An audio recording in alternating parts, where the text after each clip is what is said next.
આપણે સૌ કોઈ જાણીએ છીએ કે અમદાવાદમાં બનેલી દુર્ઘટનાએ સૌ કોઈના હૈયા હચમચાવી દીધા છે.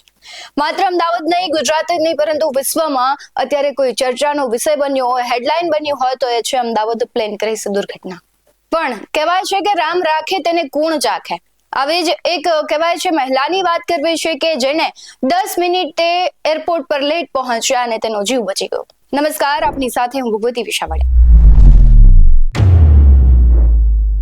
દિવસે ને દિવસે થતી ઘટનાઓ ખૂબ જ કરુણ ઘટનાઓ બને છે અને એ ઘટનાઓ બાદ આપણે શું શીખીએ છીએ?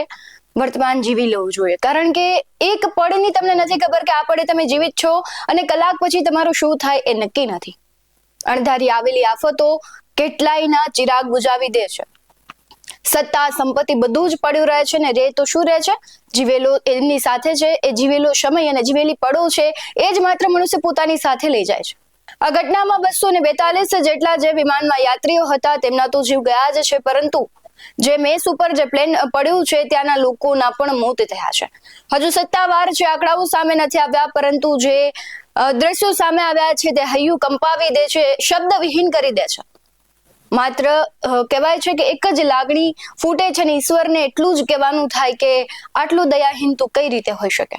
પરંતુ સદનસીબની વાત તો એ છે કે અમદાવાદથી લંડન જવા નીકળતી એક યુવતી ભૂમિકા ચૌહાણ નામની એ 10 મિનિટ એરપોર્ટ પર લેટ પહોંચે છે અને તેનો જીવ બચી જાય છે. એ 10 મિનિટ એના જીવનની છેલ્લી મુસાફરીને બદલે તેની કહેવાય છે એક ચમત્કારિક બચાવ થઈ જાય છે. પહેલા તમે પણ સાંભળો એ યુવતી શું કહી રહી છે. એવું હતું કે આજ કાલે અમે 1:10ની ફ્લાઇટ બુક કરાવી હતી અને અમે અહીંયાથી મોર્નિંગમાં વહેલા નીકળી ગયા હતા અને પણ પહોંચતા અમને સમથિંગ 12:20 જેવું થઈ ગયું અને 12:10 સુધી તો એ લોકોએ ગેટ ચેક ઇન જ કરવાનું બંધ કરી દીધું. ખાલી એક વિન્ડો ખુલ્લી હતી. મેં એમને રિક્વેસ્ટ બી કરી કે હવે ખાલી 10 મિનિટ મોડું થયું છે તો મને નીકળી જવા દો. એટ ધ ટાઈમ તો હું એકલી જ હતી ત્યાં, એટલે મેં એવું કીધું કે મને એકલી જ બાકી રહી છું તો મને નીકળી જવા દો, પણ એ લોકોએ મને ના જ જવા દીધી. એમનું બોર્ડિંગ પેસેન્જરનું લિસ્ટ ઓલમોસ્ટ પ્રિન્ટ આઉટ થઈ ગયું હતું, તો એટલે અમારે પાછું ભરવું પડ્યું ને મારાથી ફ્લાઇટ ના જઈ શકાયું. કે 10 મિનિટ 20 મિનિટ તો વહેલા આવી જતા તો મારાથી ત્યાં પહોંચી જવાતું.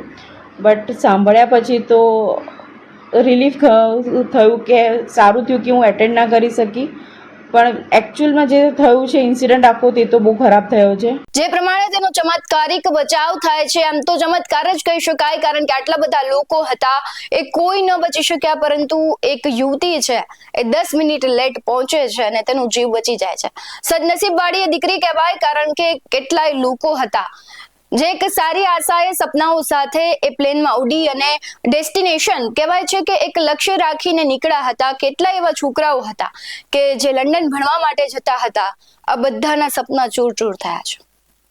એ પરિવારની વેદનાને શબ્દોમાં ન વર્ણવી શકાય, કારણ કે એ વેદના છે એ તમે કે હું નહીં વર્ણવી શકે. એ દુઃખદ જ ઘડી હોય કે એને આપણે શબ્દોમાં બાંધી જ ન શકે. તેના માટે માત્ર આંસુઓ જ હોય. આ ઘટનામાં જેટલા દિવંગતો જે મૃત્યુ પામ્યા છે તે તમામને શ્રદ્ધાંજલિ અર્પિત કરીએ. આવા જ વધુ અહેવાલો સાથે ફરી મળતા રહીશું. તમે અમારી YouTube ચેનલને સબસ્ક્રાઇબ કરવાનું, અમને Facebook અને Instagram પર ફોલો કરવાનું ભૂલશો નહીં. બાકી અવનવી અપડેટ્સ મેળવવા માટે આપ જોતા રહો BS19 ન્યૂઝ. નમસ્કાર.